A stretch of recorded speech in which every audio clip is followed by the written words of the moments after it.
محبت چی را میگن و این محبت چند قسم است.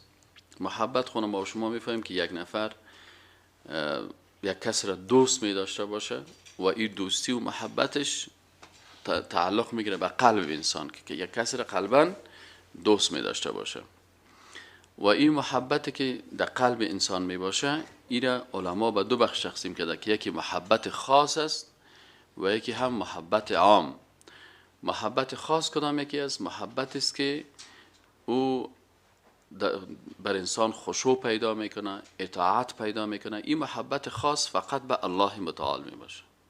یعنی محبت خاصی که او انسان مثلا در قلب انسان، وقتی که یک انسان واقعا محبت داشته باشه با خالق خود، او رابطهش مستحکم میسازه با خالق و هر کسی که ضد مثلا خالق است یا مخالف قانونش است یا مخالف طاعتش است یا مخالف عبادتش است، همراه از اون محبت و دوستی نمی داشته باشه. پس محبت خاص محبت است که مخصوص الله است و این محبت شامل خشوع میشه که انسان بسیار عبادت خود برای خالق خود با بسیار خشوع میکنه، با بسیار تواضع.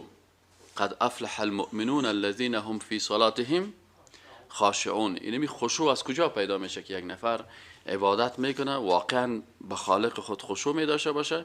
ای از اینمی محبت پیدا میشه که با خالق خود محبت میداشته باشه.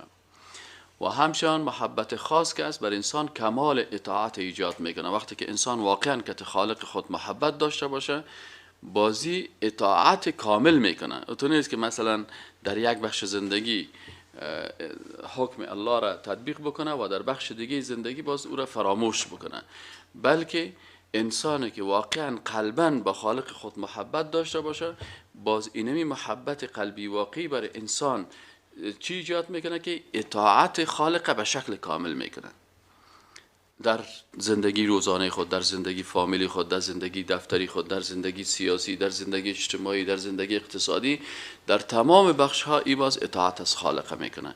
اما کسی که محبت واقعی با خالق نداشت، ای به اندازه ضعف محبتش باز در بسیاری احکام، در بعض احکام اطاعت از خالق میکنه و در بعض احکام دیگه اطاعت نمیکنه.